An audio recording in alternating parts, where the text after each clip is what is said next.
Welcome to Intuitive Connection, where spirituality and psychology meet to help you be your best and brightest self. I'm your host, Victoria Shaw, and in each episode, I'll help you to awaken your own inner wisdom, step into your power, and live a more divinely inspired life. You're here to let your inner light shine. Are you ready? Let's do this. So hello and welcome to Intuitive Connection. Today, we have a really cool topic. Cool because it was requested by a listener.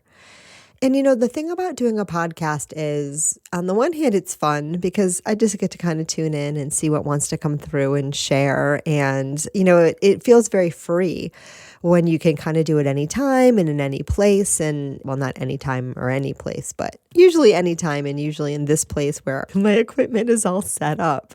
But regardless, it's just really nice to have that spontaneity and not having to teach a class, not having to follow any particular agenda, yada, yada.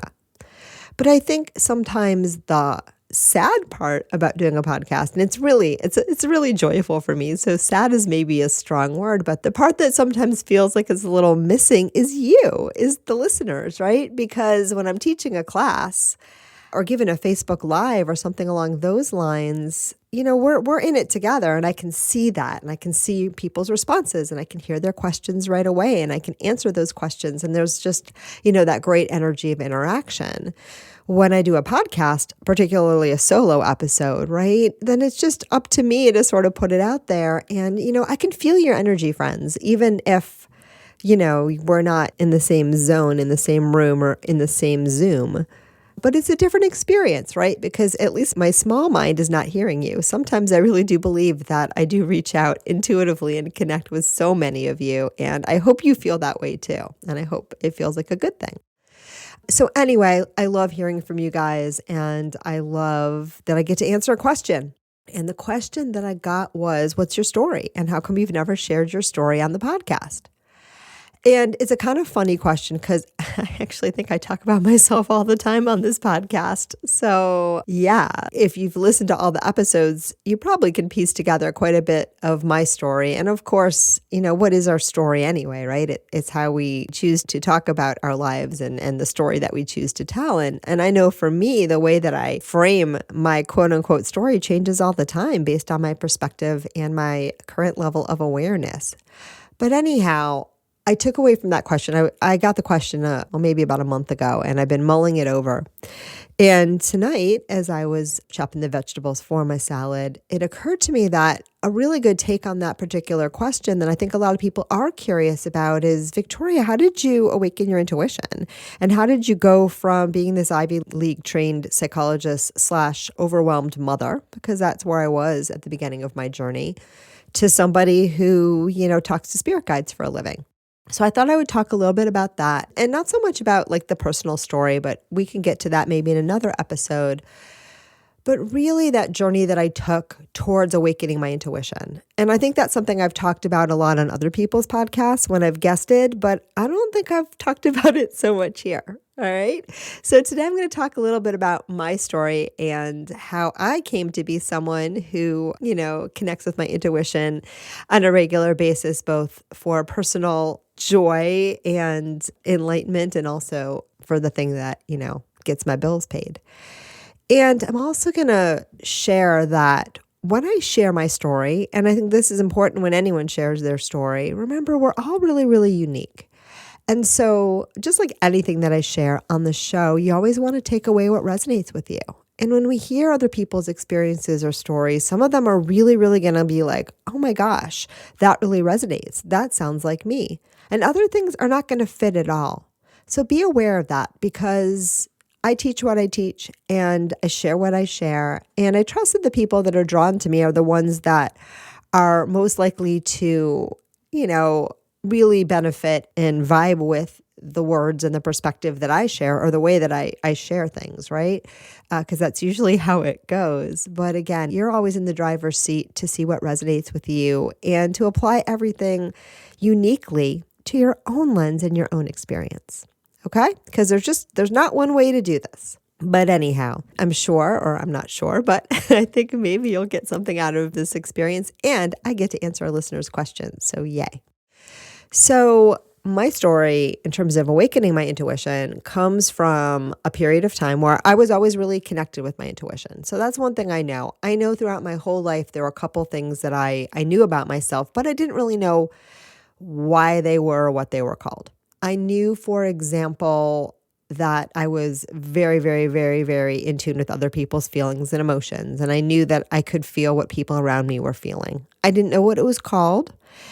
I didn't really know that it was a thing, but I had all sorts of experiences throughout my childhood, and I knew that I could feel like my mother's feelings. I one time had a stomach ache when my friend went to the ER with stomach pains. In college, I had an experience with a friend who was having a very difficult life event, and I knew that he was struggling and called him at just the right moment. So I always had that thing going on. I didn't know what an empath was called, but I definitely knew I was an empath. And I don't think I knew how overwhelmed I was by my empathic gifts, or that it wasn't my job to heal everyone just because I could feel everyone. So that has been something that I have learned over the years, which has helped the other parts of my intuition just expand vastly, which is one of the reasons I love to teach people about getting in control of that empathic gift if you have it, so that you're not just, tuning into the pain channel, and you can start to tune into those higher forms of guidance as well and not feel so overwhelmed. And so I always knew I had that ability. I just didn't think of it as intuition. I didn't know what it was called.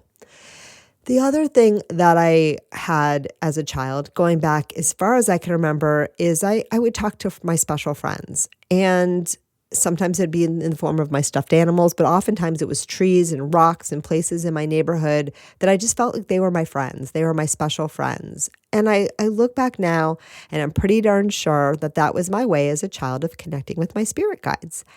And when I was first introduced to my primary guide, I actually remembered him as the one I used to talk to at the bus stop that lived in this particular rock, right? And I'm sure he didn't really live there. He's kind of laughing. But that's how I understood it. A rock and a tree, he's reminding me. Yeah, there was a tree too. My parents were really big on the tree. I think it was the rock. But regardless, I used to sit, and I had a great inner world and really spent a lot of time. I was an only child and spent a lot of time in imaginary play. And, I'm pretty darn sure that when I was imagining talking to some of my guides and doing this imaginary work, I was actually connecting with spirit guides. I often tell the story, as a child, I used to imagine I was talking to Jesus, and I would envision Jesus as this guy. I was raised Jewish, okay? So excuse any blasphemy here and not understanding the Christian religion, but I knew he was the Son of God. So I would picture him in this big room with all these controls, this big screen. And he was like, I don't know, ruling the world or whatever. Overseeing the world sounds better than ruling, right? But anyhow, and that was another kind of imaginative play. And I know nowadays this formerly Jewish girl, and again, I wasn't really brought up with any formal religion, but that was sort of my cultural background. I really count Jesus and that whole energy as one of my guides. So it kind of makes sense looking back at that. So people might say, well, did you have a big spiritual understanding? I would say no. I wasn't brought up with any kind of religious background, and spirituality was not something that was really discussed in my family. But at the same time, I think like most kids, you feel into the interconnectedness of all things. You feel into there has to be something bigger than me. You feel into the joy of life, the animals, the trees, the rocks, the breeze, the sunshine. You feel that. And so I think as a child, I was very tuned in that respect. I also, as a child, had some psychic experiences that were not so pleasant. A couple times in my life, I saw things, images that were uncomfortable. You could call them hallucinations, once auditory, and a couple times visual. And I do believe that I was seeing some kind of energy or entity that was in my space, and it did not make me comfortable. And so I think I shut that one down. And I think that's something else that happens with a lot of really highly intuitive kids. If it doesn't land well, or there's not a framework for understanding it, or it scares us, or it scares someone else around us, we can tend to shut it down, right? Because it doesn't fit into the neat little box of how we've been taught to understand reality. And, sometimes without that guidance and support, it can feel a little uncomfortable. And again, I don't think I ever had the overt experience of, I probably did. Most kids have the experience of getting a hit around something, an intuitive feeling, like a parent or a friend, they pick something up and then the person says, no, no, no, that's not true. I'm sure that happened to me. I don't remember. But I do remember being a little overwhelmed and afraid of some of the things that I picked up. And I just remember being overwhelmed in general because I was just a highly sensitive child. The last gift that I think I've had all my life, and I remember people saying, was the ability to kind of just say the right thing at the right time and to sometimes say things in a way that seemed really wise for my age. And I think that's the ability that I have now, and many of us have, us older souls or brighter souls, or however you want to think about it. And remember, all souls are created equal, and we're all beautiful emanations of the divine. Don't forget that.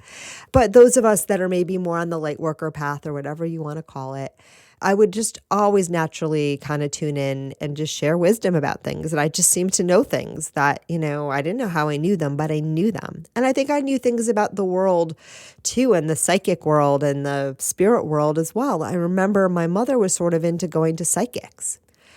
And I remember she used to see this one psychic. And I remember asking myself, or having a conversation, I guess it was internal. I don't know if I had it with somebody else, but well, how can a psychic tell the future if we have free will, right?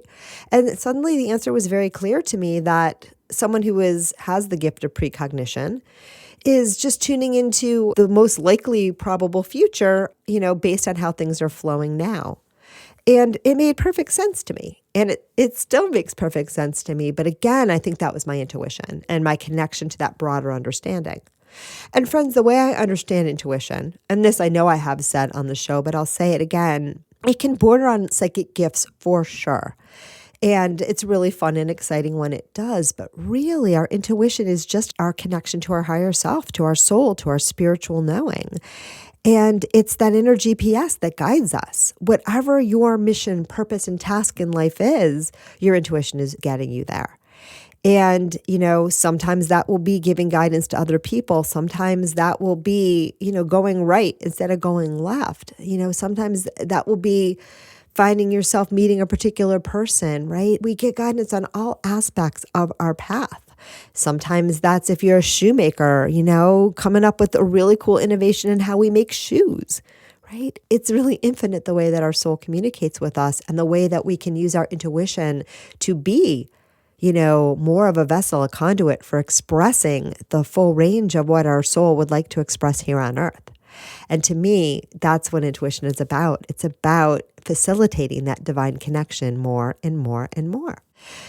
But as a child, right, I definitely did not have that perspective. But, a part of me knew. And probably those of you listening, a part of you knew as well. So the other thing is, as a child, I always had a really pretty big sense of mission and purpose. And again, I didn't think spirit or anything, but I remember even in college, and from about the time I was 13 or 14, I knew I wanted to write personal development books and do popular psychology, which is not so far away from what I'm doing now here with this podcast when you think about it.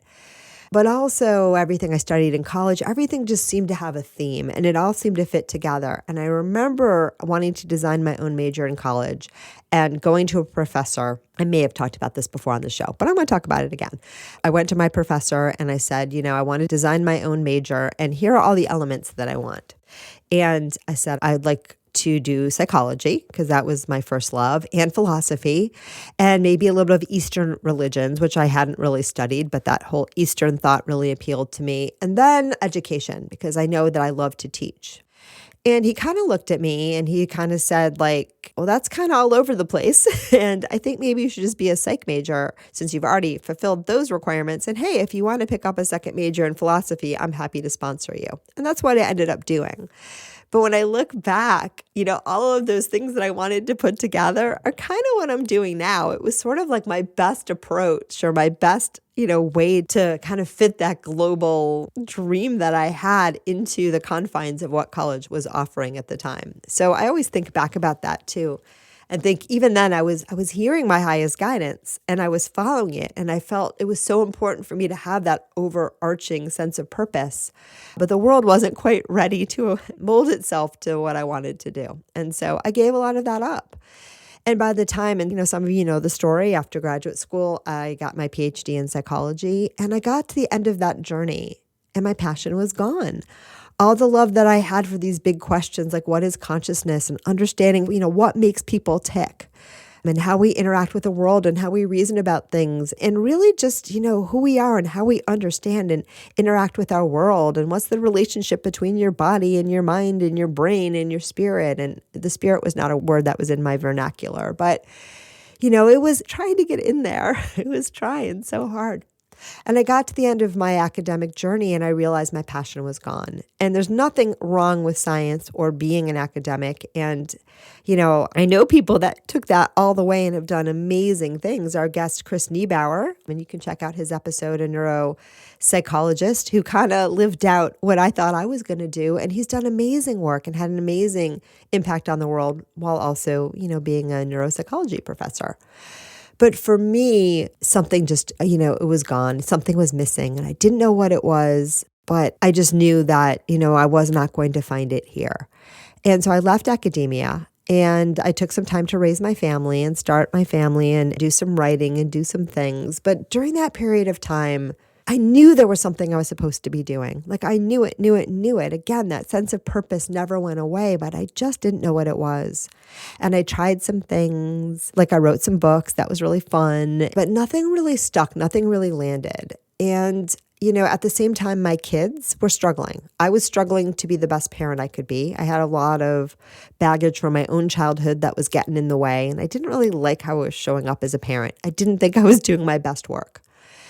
And also my kids had some issues. And some of you have also heard me talk about, I had a very out-of-the-box pediatrician. And he is the one that kept sending me to all these wacky people like energy healers and medical intuitives and astrologers and acupuncturists. That was the first one, and that acupuncturist was also medical intuitive, but I didn't figure that out until years later based on what he told me when I asked him how he possibly could get all of that information from looking at my tongue.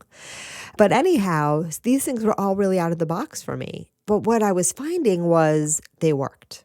They really worked. And I was finding too, as I worked with these people, without really realizing what was happening, my own intuition was reawakening. And the other thing that started to happen was these people kept saying to me, Victoria, you are so intuitive.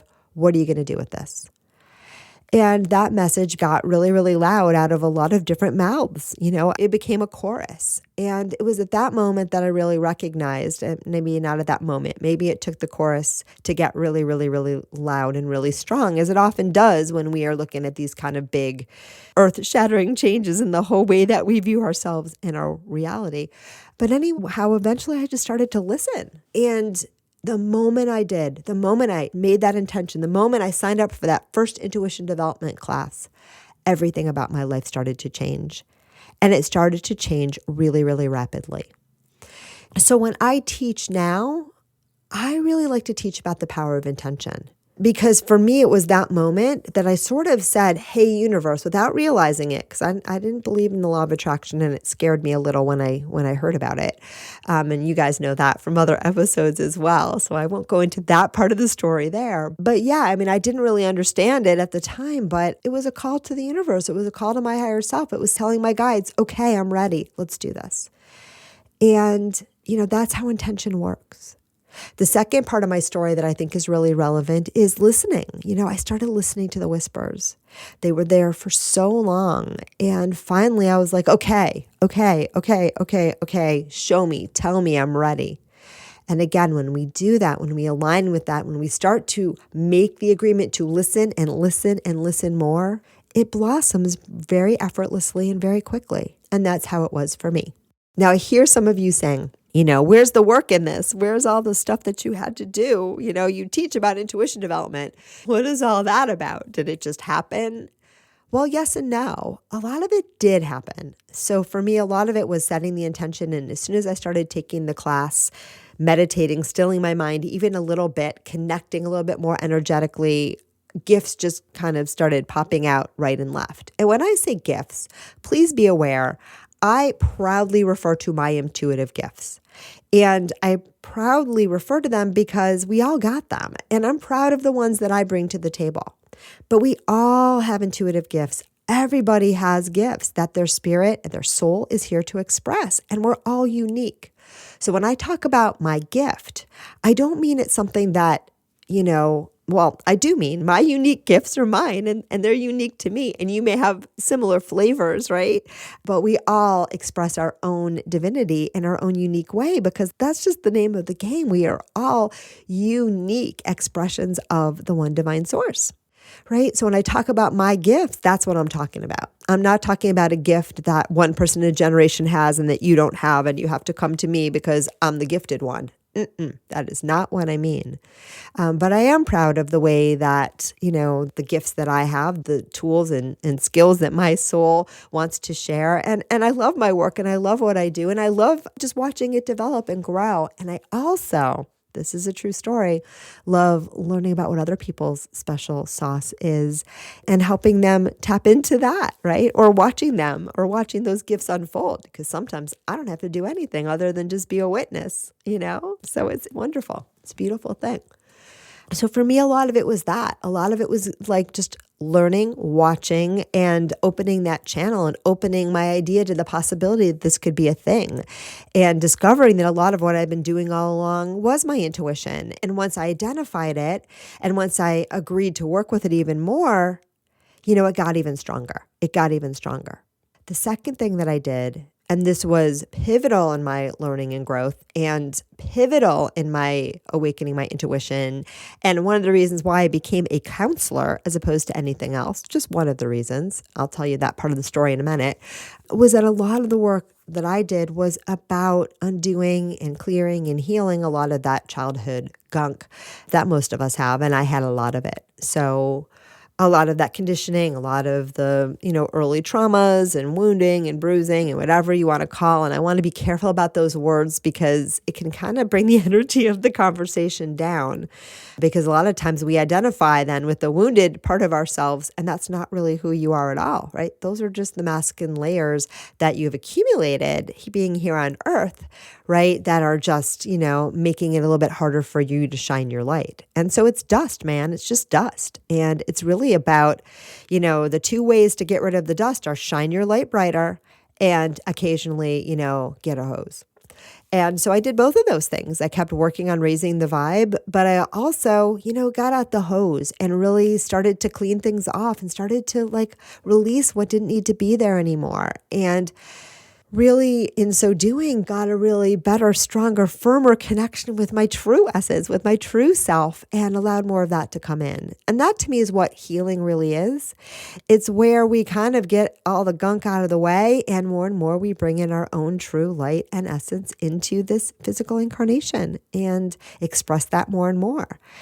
And as we do that, as we clear the channel, as we become aware of some of the emotional and mental gunk, when we start to know what it feels like to be in our highest self versus in our, pain body or ego or blah, and we start to discern and feel the difference, again, we make more space for our highest wisdom and our highest selves to come in and join the party of our human life. So that to me has been the biggest part of my journey. It's probably the biggest part of your journey too. It's probably why you're drawn to podcasts like this. And, your intuition is pivotal in helping you to, walk on that path in the most effortless and effective and beautiful and joyous way possible. And that's how it's been for me. And as we make that commitment to tune into our intuition too, right? It goes both ways. I've always felt like that enlightenment journey is assisted by that connection with our intuition. But of course, as we expand our intuition, it guides us on our enlightenment journey. So it goes both ways, right? The more you listen to your intuition, the more it guides you. And then the more you're guided and you awaken, the stronger your intuition is. And so it's the gift that keeps on giving. And it's really an amazing thing. And it has been an amazing thing for me. So I'm going to take a breath, let all of that settle, and then I'm going to see if I can intuit any questions from the audience.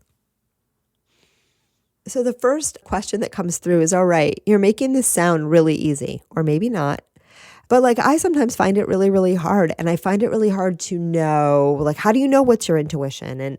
And how do you know what the steps are? And again, It's really about, we can do a whole episode, and we probably have, on how to tell the difference between your intuition and your mind.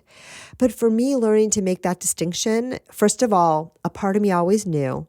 And when I would go to psychics and mediums, and this became something that I did even more and more as I continued my own growth journey. I had a lot of coaches and people that were very intuitive in my world that were supporting me. I always had the ability to discern, to feel into when they were in their mind and when they were in their intuition. To me, it would just feel different. And I still am pretty good at that. At least I think I am, You don't know for sure, but I'm pretty accurate. And so I try to feel into myself as well, especially when I'm giving a reading to the extent that I can.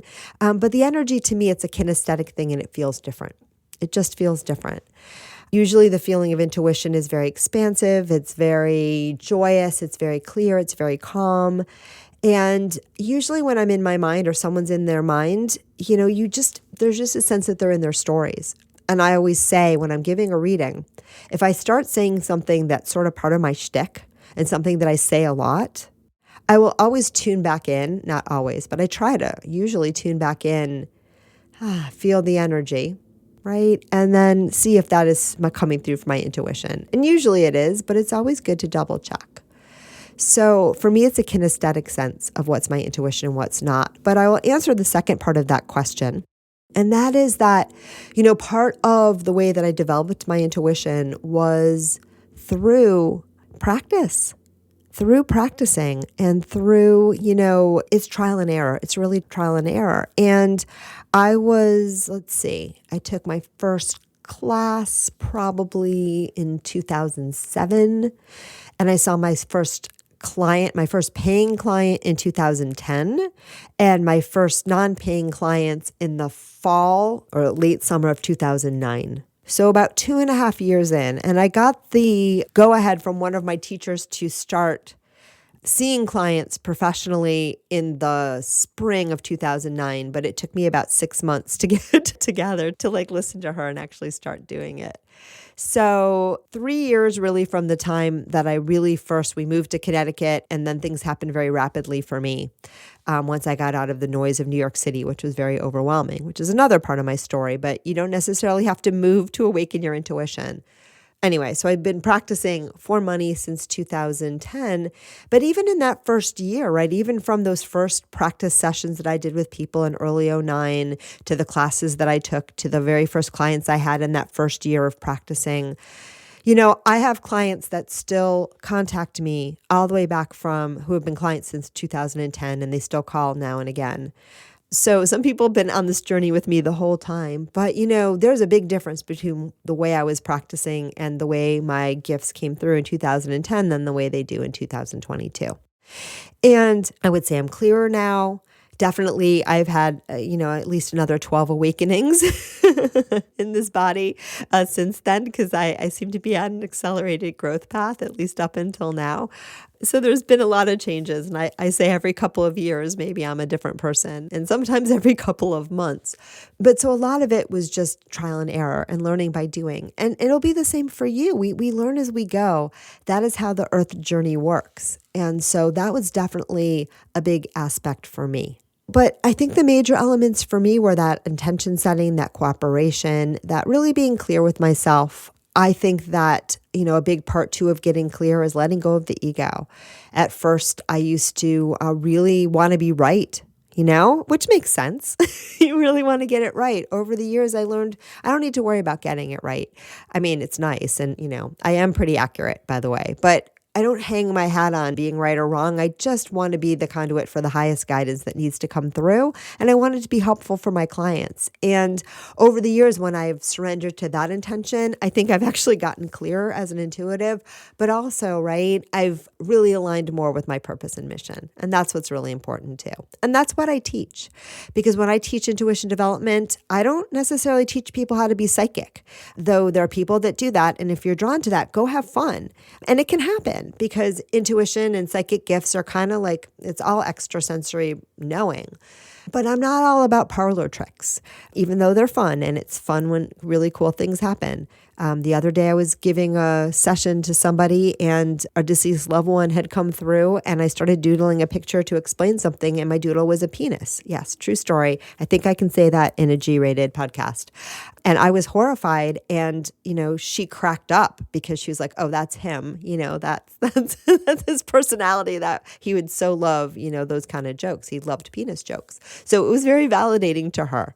But I didn't practice or learn to do that. It just happens. And again, for me, it's all about aligning with the highest and truest guidance.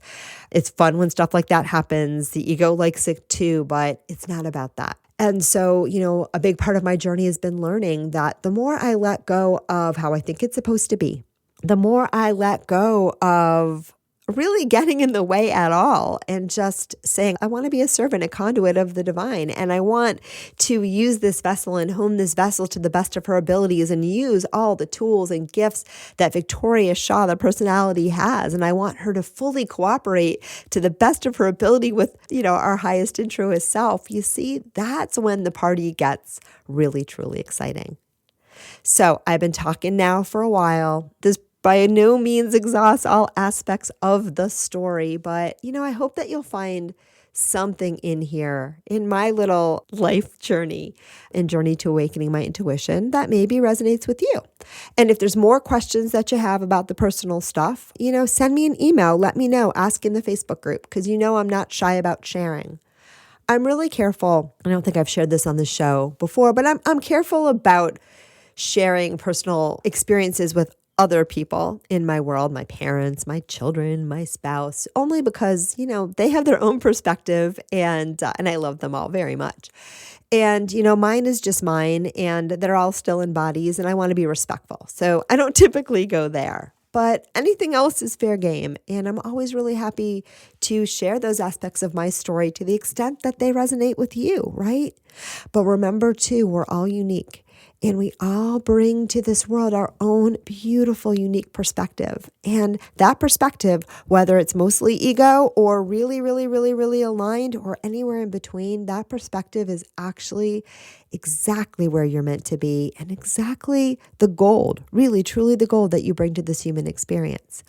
And of course, more and more, we want to align that perspective and start to see the world through the eyes of the divine, because it's a really beautiful place to see it that way. It really, truly is. But it's also important to be where you're at, love all aspects of yourself, of this human experience, and know who you are, exactly as you are, on every step of the journey that you have so bravely decided to take here in this human experience, right? Every step is golden. And you too, you, my friend, are a beautiful, beautiful spark of the divine. And so thank you so much for listening to my story. And more importantly, thank you for living yours.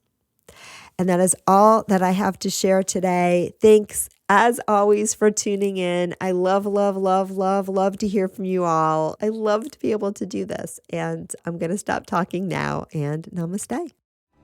Thank you so much for joining us today. I hope that you found joy, strength, inspiration, and clarity from today's episode. If you'd like to learn more and connect with an amazing group of like-minded souls, please join us over on Facebook in the Intuitive Connection Community Facebook group, where we explore these topics in deeper detail, have additional live teachings, and host Facebook Lives with our amazing guests. I hope to see you there. And of course, if you want to learn more about me or the work that I do, please check out my webpage, victoriashawintuitive.com. Thank you so much again, and namaste.